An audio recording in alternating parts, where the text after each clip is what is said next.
The legend of Bobby Bowden, of course, before added the word anybody, anywhere, anytime. That would be the dadgum notice sent by Florida State's Bobby Bowden to everyone in the college football world.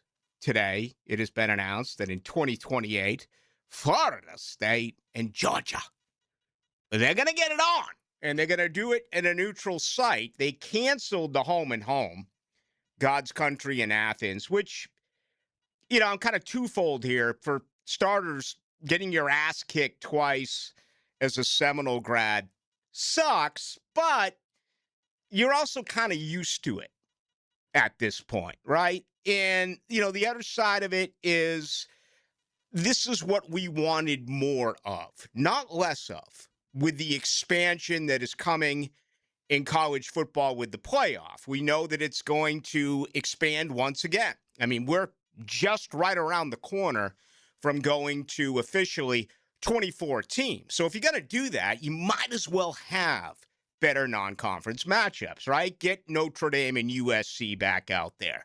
Get Notre Dame and Michigan back out there.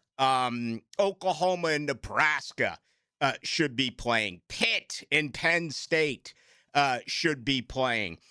Miami and Notre Dame should be playing.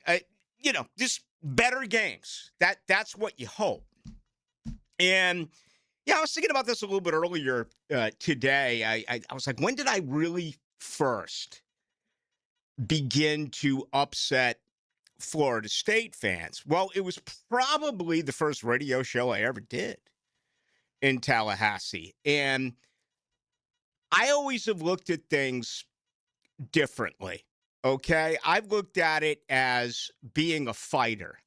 But my alma mater has been renowned for turning the other cheek, for being a coward. And Bowden got there in 76, and Florida State was an independent. I get it. They were not in a conference.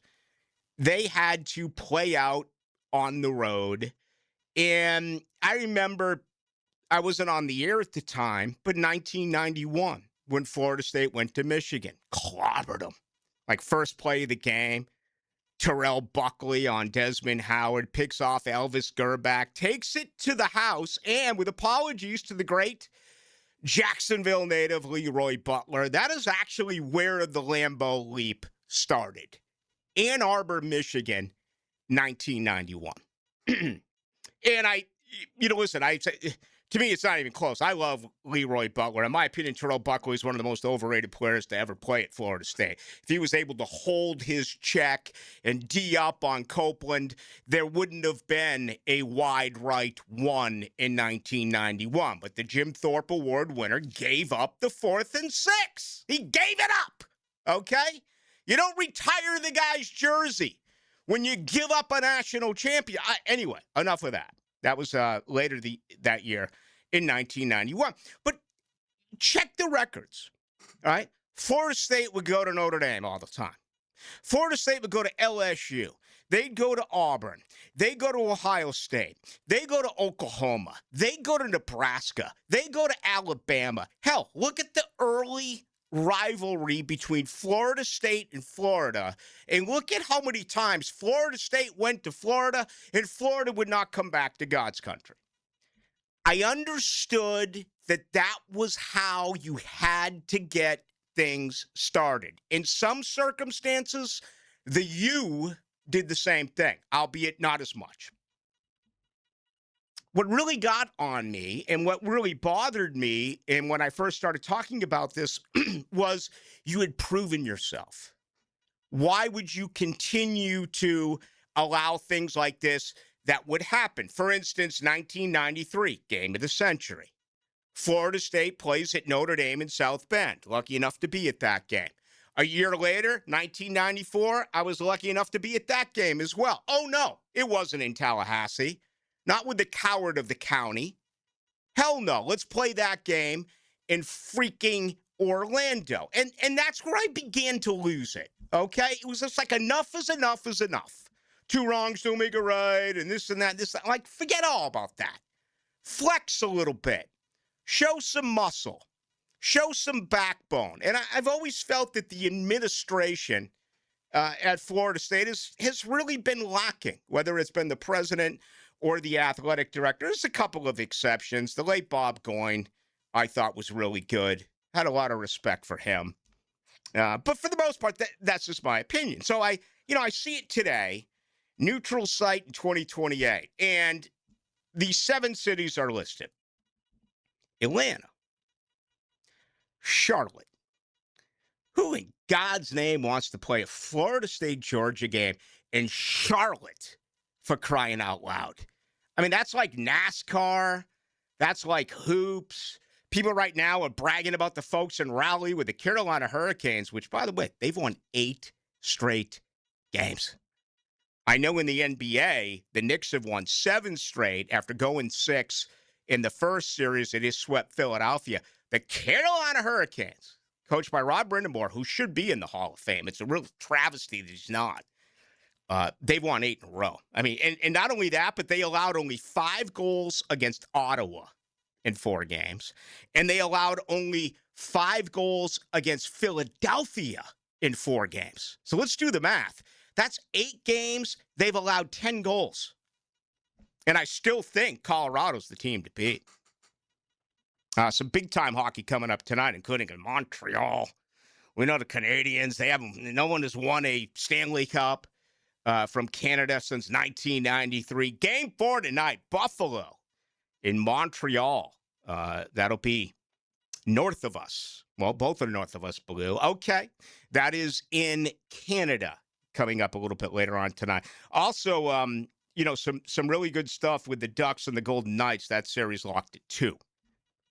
The winner's going to get Colorado. Colorado will have at it tomorrow night. They're up 3-1 in the best of 5. So anyway, Atlanta and Charlotte, Miami, Tampa, and Orlando. And, I honestly do hope that when the stadium is complete, Jacksonville starts to get mentioned for stuff like this. They should. Now, I don't know if Georgia would come here. I don't know if Georgia would be wanted here, obviously, because of the world's largest outdoor cocktail party, which for the next 2 years are not going to take place here because of the renovations. And as we know, next year, games will be played for the Jaguars in Orlando. You had Nashville, you had New Orleans. So I started kicking this around. And again, I went straight to leadership, okay? And there's none right now at my alma mater as far as their president and their athletic director. So what did it come down to? Simply this. The game's going to be played wherever the hell Kirby Smart wants the game to be played. Okay, let's just come right out and say it. That is going to be the case. And, my initial thought was, well, Kirby's not going to want to play a game in this state, whether it's Miami, Tampa, or Orlando. And then the other side of the brain said, what are you talking about, Ballou? Of course he'd play a game here. He knows he's going to kick the living snot out of Florida State. And it's also a tremendous recruiting tool to come back in here, playing a major city against what once was a major, proud, blue blood school and beat them. So I think all of a sudden that is a really good opportunity. I don't see it in Nashville. I don't see it in Charlotte.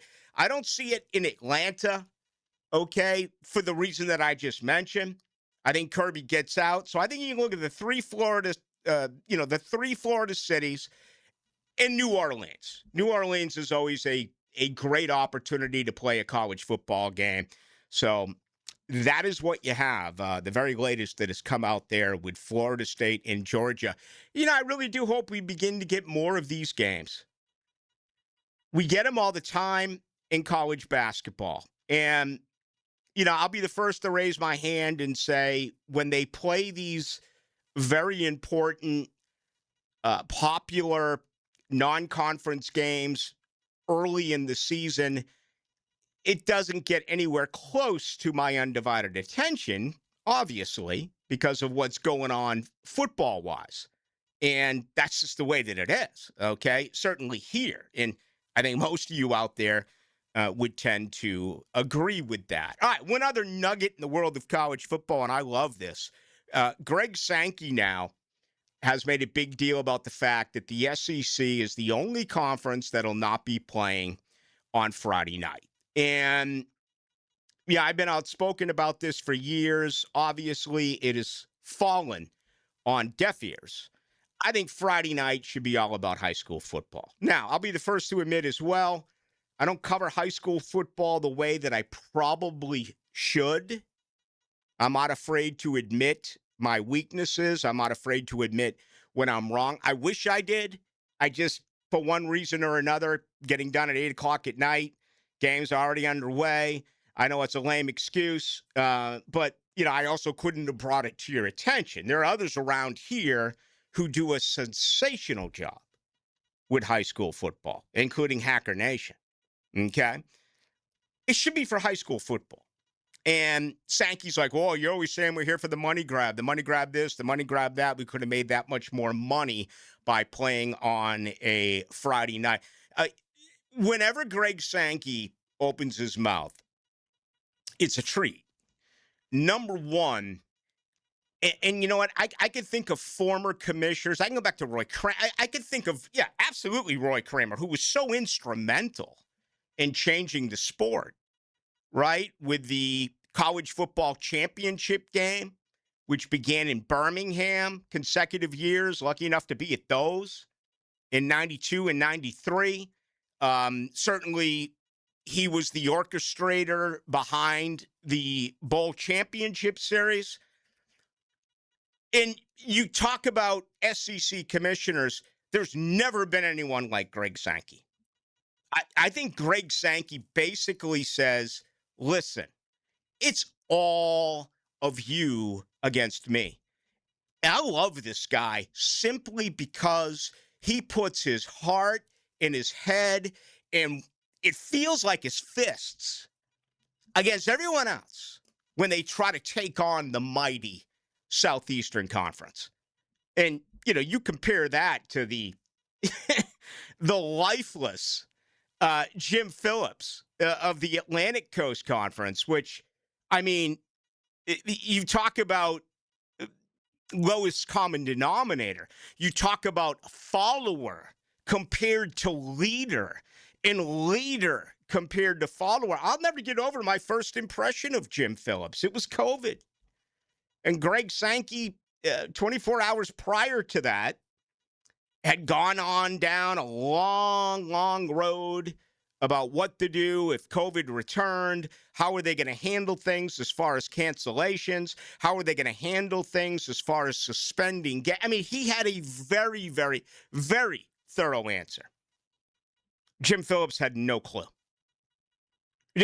Jim Phillips answered it the way that Roger Goodell did in consecutive years when they asked about hiring black journalists. Remember 2 years in a row, Roger Goodell just had absolutely no clue on how to answer the question. Roger Goodell just stood there making $64 million a year, and he was like, man, I don't know how to answer that question. I don't know what to do. That was Jim Phillips. But he is truly, he's a follower. He's not a leader. Greg Sankey is. Greg Sankey's like, listen, it's all about the SEC. I don't care if the Big Ten's winning tournaments. I don't care if the Big Ten's won consecutive. What have they won now? 3 straight?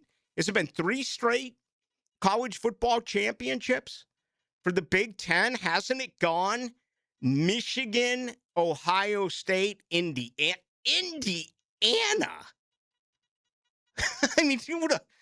Indiana won a national title. So, all right. Enough of that. I just wanted to get it off my chest. I'm kind of, conflicted by this. I haven't talked a great deal of college football lately for several reasons. I hate it that I'm agenda-driven, but things are just so bad at my school that, it just, when I begin to talk about it, I just get really verbally disruptive. There's no other way to say it. And you see it right here in town. Leadership is everything, folks. It is everything. If you're starting a business from scratch, I don't care where you are or what you do. Successful companies, successful franchises, successful universities begin with leadership, solid leadership. And the Jaguars now have it. My alma mater doesn't. They're a complete joke.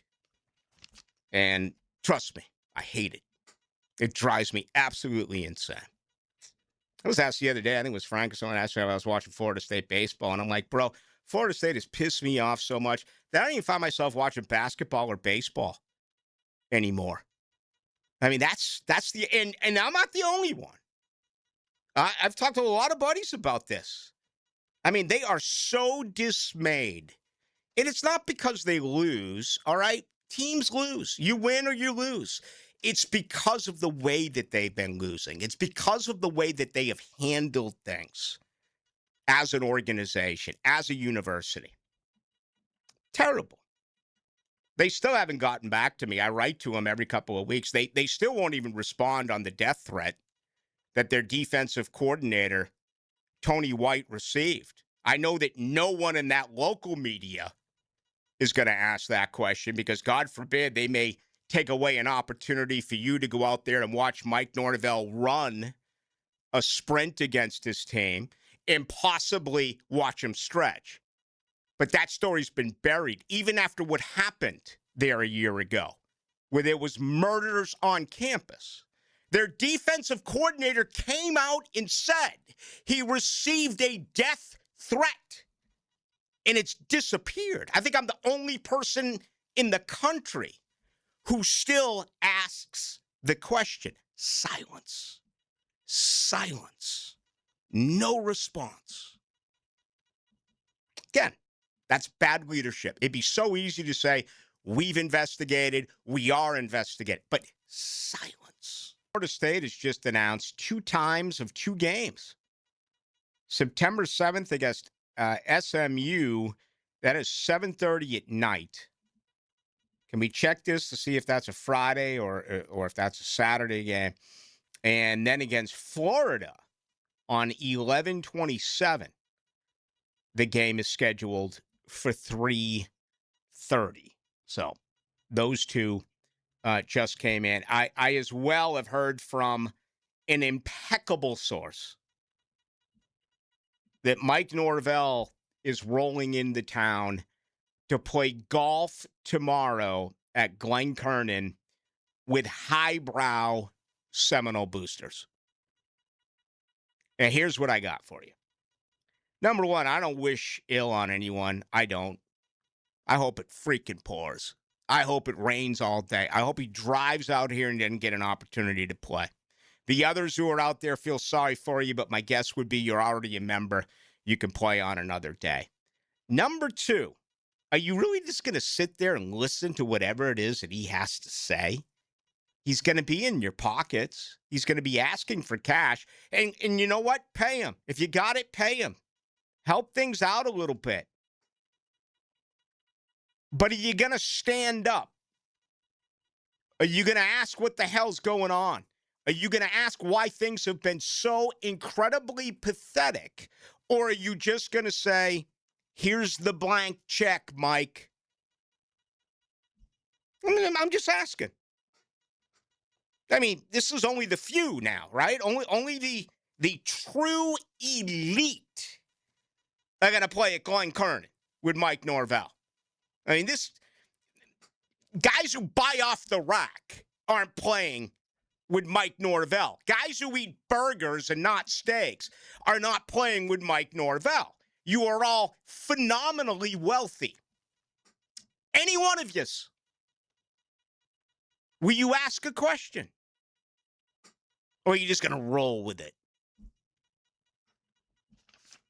You hit me up privately. And you ask, he's right there. Again, turn the other cheek. Coward of the county. I hate it. I hate it. I do. It drives me nuts. Rick Ballou here. Thank you so much for watching 1010XL Seminoles on YouTube. Before you click away, please like and subscribe to this channel. Be sure to check out other team-specific channels on 1010XL Network and YouTube.